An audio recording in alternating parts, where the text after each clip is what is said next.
जो मसला आपने उठाया है, अयलाल जब सारी चीज़ों से वो कोर्ट से स्टे है, सब कुछ है, जब वो सही है तो वो खुद आकर ये बात मीडिया के सामने क्यों नहीं करते? पिछले 2 साल से ये सारे मामले चल रहे हैं, एक बार भी मीडिया के सामने नहीं आए। जब वो मीडिया के सामने आएंगे तभी मीडिया कुछ कहेगा क्या? जब आपने जो एक स्वतंत्र स्तंभ है लोकतंत्र का, ऐसी सुविधा को खत्म कर देना और उसका आधार क्या बनाया गया? उसका आधार बनाया गया कि यहां धर्म परिवर्तन हो रहा है और कहा गया कि धर्म यहाँ के संचालक वो धर्म परिवर्तन जैसे गंभीर अपराध में प्रवृत्त है। मैं आप समस्त लोगों को इस राज्य शासन के अंतर्गत सूचना के अधिकार के अंतर्गत दिए गए राज्य शासन की जानकारी आपके समक्ष दिखाता हूं। इस जानकारी में कहा गया है कि पिछले 20 सालों में दमोह में किसी भी प्रकार का कोई धर्म परिवर्तन हुआ ही नहीं। देखिए कागज के प्रमाण आपके सामने है। किसी संस्था के संचालकों को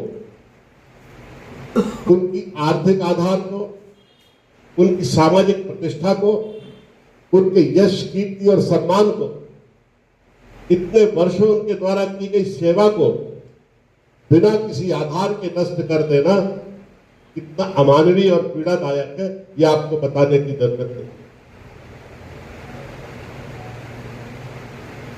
आज डायलिसिस की कमी के कारण इन हत्याओं का जिम्मेदार कौन है?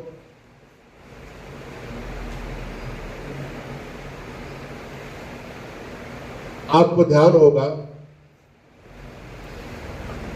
कि लॉकडाउन के पीरियड में, कोरोना में ऑक्सीजन नहीं बची थी। दिल्ली जैसे महानगर के अस्पतालों, भोपाल जैसे महानगर के अस्पतालों और ऐसे संक्रमण काल में दमोह जिले के मिशन हॉस्पिटल ने मध्य प्रदेश का पहला ऑक्सीजन प्लांट लगाया पूरे राज्य का, और ऑक्सीजन की कमी के कारण किसी मरीज की मृत्यु न हो जाए इसका पूरा ध्यान रखा। कोई विवाद नहीं है इस बात को लेकर कि कोविड के संक्रमण काल में मिशन अस्पताल की सेवाएं सदैव याद रखी जाएंगी।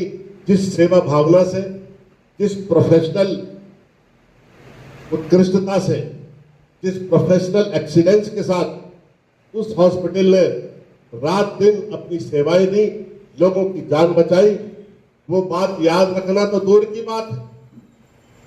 केवल इस आधार पर ये मिशन हॉस्पिटल है और एक टारगेटेड लक्ष्य के साथ, ऑब्जेक्ट के साथ, बिना किसी आधार के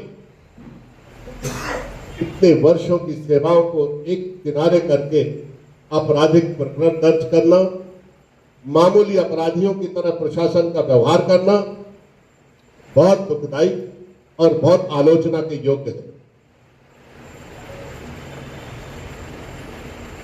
मैं दमोह के लोगों से बहुत विनम्रता पूर्वक ये कहना चाहता हूं, जो शहर दम होए मतलब अपने पराक्रम, अपने साहस और अपनी अभिव्यक्ति की आजादी के लिए जो शहर जाना जाता था, उस शहर की जुबान को क्या हो गया, आश्चर्य होता है। 700 मरीज प्रतिदिन जाने वाले अस्पताल में एक भी आदमी ये बोलने के लिए तैयार नहीं है, एक भी आदमी उन महान सेवाओं को एप्रिशिएट करने के लिए तैयार नहीं है। ये कितना दुर्भाग्यजनक है और कितना शर्मनाक है, ये बताने की आवश्यकता नहीं।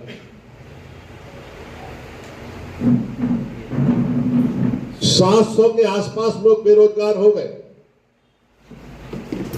जिसमें से 80% हिंदू समाज के लोग थे। 80% हिंदू समाज के लोग थे। आसपास की दुकानें, चाय की दुकानें, नाश्ते की दुकानें, फल फूल और जूस की दुकानें 100% हिंदुओं की थी, जो इस हॉस्पिटल के बंद होने से प्रभावित हो गए। रात में 2 बजे भी कोई गरीब आदमी अगर जाता था तो उसको उम्मीद थी कि मिशन हॉस्पिटल में हमें आश्रय मिलेगा और हमें हमारा इलाज हो जाएगा। उनकी आशाएं टूट गई। कल एक महानुभाव हमारे पास बैठे थे, जब ये बात हो रही थी, वकील साहब थे, कहने लगे हमारे माता जी को हम जबलपुर ले गए, हमें 60,000 रुपए लग गए 2 दिन में। अब इतना पैसा आम आदमी कहां से लाएगा? हम जैसे नेता, मैं किसी दूसरे की बात नहीं कर रहा, हम जैसे नेता क्योंकि दूसरे को केंद्र करके बात करेंगे तो थोड़ा गरिमा कम हो जाए।